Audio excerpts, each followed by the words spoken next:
The first thing I felt when I hit the water was fear. It had been months since I'd last dived. Hell, I even got nervous when I took showers. But this guilt, this pain in my chest, I had to go back. I started to swim, arms cutting through the water and pulling me forward towards the submersible. I climbed atop it, taking the hand of Harry, who pulled me out of the water and gave me a stern look. "There, you warmed up enough?" he'd asked, irritated that I had needed to splash around before getting started, but understanding why. I nodded, taking a deep breath through my nose and sighing. "I'm ready." We climbed inside, where the rest of the crew waited. There was Robert, my previous captain, an older man in his late 40s with a gray beard and short gray hair. He was sitting next to Irene, a short, stout woman with black hair and green eyes. I took my seat next to Robert, and Harry sat at the helm, starting to take us down. When Robert had heard that I'd wanted to go back down, he'd called me insane. He hadn't seen what took Brett, what attacked us down there, but he had heard enough over the radio to know that we should leave that island and go far, far away.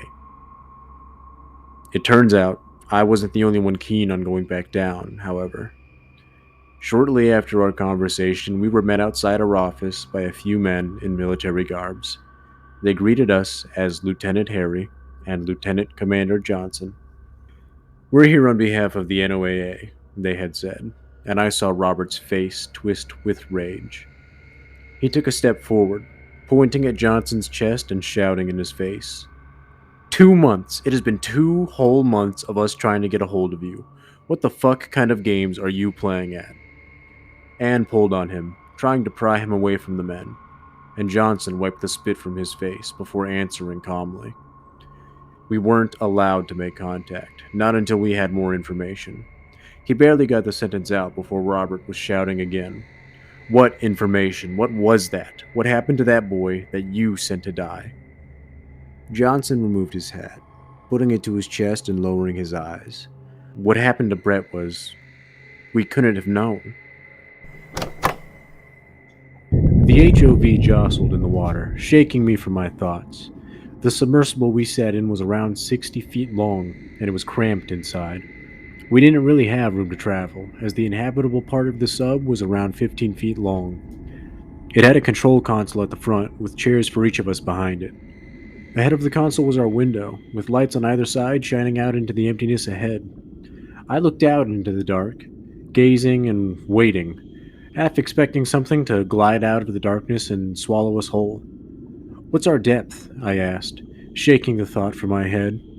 Robert looked over the console in front of him before reading out 1,400 meters.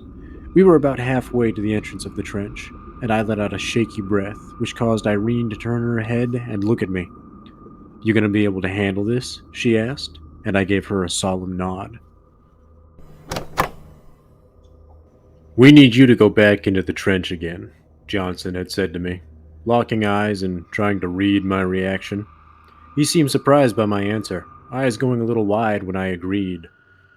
"I thought that would take more convincing," he joked, sitting back and letting out a breath. I could feel Robert wanting to speak, trying to come up with something to say, but I decided to continue.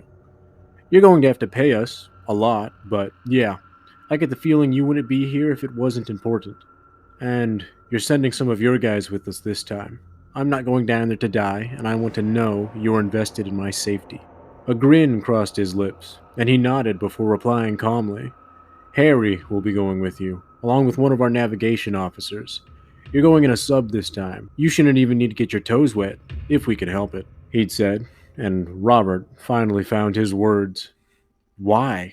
What could you possibly want down there?" Johnson's face turned to deadly serious, his voice low and firm. "We're going to blow it up." 2,700 meters. Time to get to work, Irene called, and I shook the daze from my mind.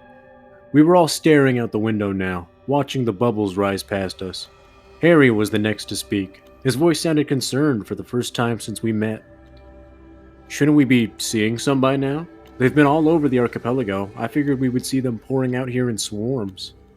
We all stared for a few minutes longer before he turned and nudged me with his elbow, his voice irritated now. Well, you're the fucking expert here. Answer me. I glared at him, but Robert spoke for me, standing up as he did. He saw them once. You've got a head. Fucking use it. There are no experts. Not for something like this. Harry stared daggers into him for a moment, but seemed to back down, turning his head back to the console as he navigated us deeper into the trench. I nodded my appreciation at Robert and he sat back down. The logistics of dropping a bomb into a mile-wide opening in the ocean floor aren't as complicated as you might think. In fact, there should be no repercussions at all.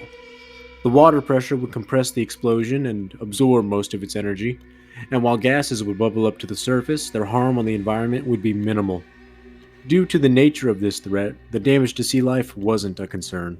However, this was a double-edged sword.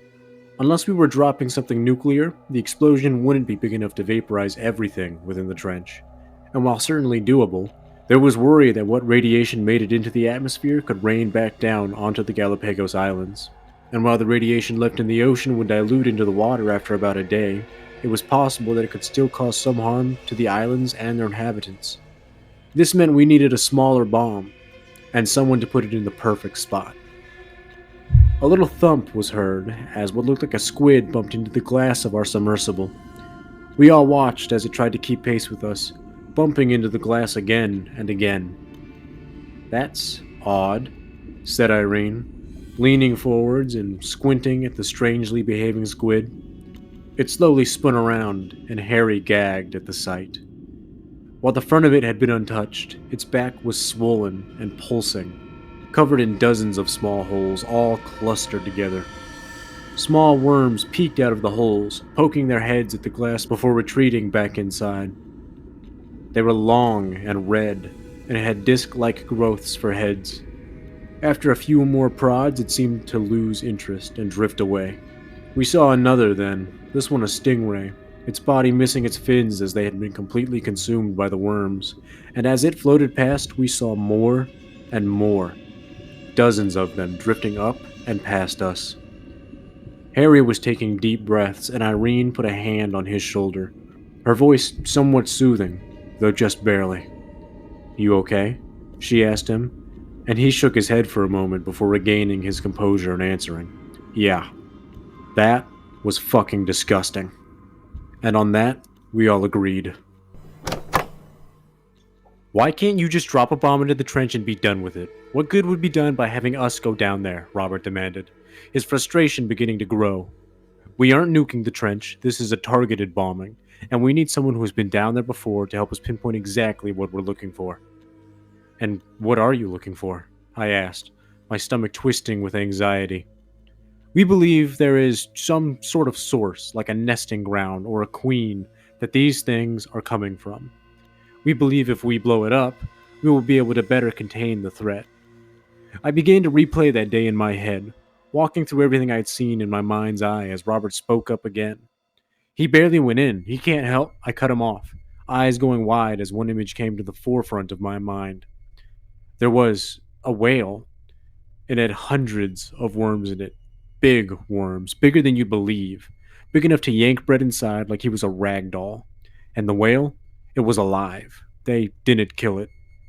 The men both looked at each other, and then back at me before answering. "Yeah, that could be it." The sub was drifting to a stop now, and I stood up, looking out through the glass. The others rose as well, each of us moving over to the glass to get a better look ahead of us. We saw glowing yellow lights, dim and faint, but there nonetheless. "What's our depth?" Robert asked as he reached out and put a hand on the glass. Irene moved back to her seat and read the numbers off the gauge, causing us all to grow quiet again. 7,400 meters. 7,400 meters below the surface of the ocean, nearly as deep as Mount Everest is tall. "Is that the bottom?" Irene asked, and Harry fiddled with the controls for a moment. "Let's find out." And with the press of a button, the sub launched a flare into the distance. It flung out into the water, further and further away from us, and closer to the dim lights in the distance. After a few seconds, it ignited properly, starting to drift down towards the ocean floor, and I felt my stomach begin to twist and turn. The dim yellow lights we saw in the distance were illuminated now. At the bed of the trench was a field of writhing cysts, each one filled with a sickly yellow liquid that glowed softly against the ocean water, pulsing slowly with light and movement. They looked like the eyes of a fly, each one a single big mound with hundreds of small bubbles on its surface, each wriggling and twisting with life. From time to time, some of the cyst's small pustules would pop, releasing small waves of the worms and leaking a thick, viscous fluid into the water that sank to the bottom and started to clump together, slowly forming a new, smaller cyst. "Good God," Robert said, taking a step away from the glass and resting a hand on the wall next to him, looking close to losing his lunch. And to be fair, we all were at that point. "Up one nest," Harry said, "but no whale in sight." Unfortunately, what greeted us next was far, far worse than a whale. We couldn't see it. Not all of it, at least. It was too dark and too big. We caught sight of it when it began to investigate the flare sinking down towards the nest. At first, it was just a dark shape, slowly moving around the flare. But as it got closer, we began to see more of its long, dark form. Harry fired off a second flare, and as it shone closer to the thing, we got a much better look. Circling around the mound of cysts was a massive, pale black eel-like creature. Its body was slender and slimy, with a long white fin on its top and bottom running the length of its body, and two more regular fins on either side that waved and twisted as it turned through the water. We could feel the water being displaced by its powerful movements, jostling our sub, and it slowly turned, revealing its face to us. It was a gaping maw, round and lined with rows and rows of teeth. They dripped a sickly yellow liquid, and as the creature slowly lowered its head to the ocean floor, its body writhed and convulsed, and we saw a round shape push up its body like how an egg can be seen traveling down the belly of a snake. When this shape reached its mouth, the creature vomited a large clump of yellow snot onto the ocean floor, which wriggled and formed into another cyst. "We need to go. We can't blow that thing up. We need, hell, missiles or something," Irene said, all of our eyes locked onto the shape floating around the ocean like a ribbon caught in a current. Harry slowly nodded and began to take us back up. As he did, however, the thing seemed to lose interest in the dimming flares and catch sight of us. The last thing we saw before the flares died out was its massive form, waving back and forth in the water like a snake as it made its approach. We sat frozen, too afraid to move or speak, and Irene's hand slowly reached out and pressed a button, shutting off the lights. After a few more seconds had passed, Robert spoke up. "Should we fire another flare? Maybe it'll go after it and we can get away." Harry's hand hovered over the control to launch the flare, shaking. He slowly reached down and pressed it. We all watched the flare sail out into the water like a dim shooting star before erupting into light. Just 30 meters in front of us, headed straight for us with its gaping mouth stretching open wider and wider, was the Queen. The submersible descended into chaos as it made contact, smashing into us and latching onto the window like a suction cup, knocking us all out of our seats. The sub was designed to withstand the immense pressure of the ocean depths, but not this, and the glass began to crack and seep water into the helm. We were halfway inside of its mouth, and its curved teeth gripped the sub, pulling us deeper as they cut small white lines into the glass. Harry was the first one up, firing flares as fast as he could, and 3 more shot off, landing on the creature. It didn't seem to appreciate this and let go, flinging the submersible through the water. Harry was yanking on the sticks now, steadying the thing and driving it away as fast as he could, but it wasn't exactly designed for speed, and we were sure that thing would be right behind us, coming back to finish the job. We couldn't run. We were trapped in this metal coffin at the bottom of the ocean, 15 feet of air within miles and miles of water. I was gripping the chair with all my strength, knuckles turning white as I did, and Irene was frantically looking over the controls, searching for some way out of this situation, some magic button to save us. We couldn't drop the bomb. It had to be carefully deployed with the arm of our craft, and blowing it up before we made it at least 2,000 meters away would surely end in us getting caught up in the explosion. So instead, we sat and waited to die. We couldn't see it. We didn't have a viewpoint at the back of the sub, but we could hear it. Its long body moving the water aside, back and forth in long, slow motions. Harry held the stick, powering us forward, but the rest of us were staring at the depth gauge as it slowly ticked up and up. 7,200 meters, 7,150, 7,100. We kept climbing, waiting for our sub to come to a stop, waiting for it to grab our engine and tear us to shreds. But as we got higher and higher, we started to breathe, started to calm down somewhat. After a while, we couldn't hear it anymore, couldn't feel the waves it caused under the water pushing us back and forth. And for a moment, we felt we could relax. That is, until we saw the surface. From the light coming down through the water, we could see hundreds of fish, all drifting or floating weirdly, and we knew it was the worms. We may have survived, but we also failed. And whatever that was, it was only going to get worse. I'm back on land now, back in my home, sitting at my desk. I don't have a happy ending for you. Those things are still out there, and we couldn't stop them. Hopefully the NOA have a plan, because the ocean isn't safe anymore. Please, stay out of the water.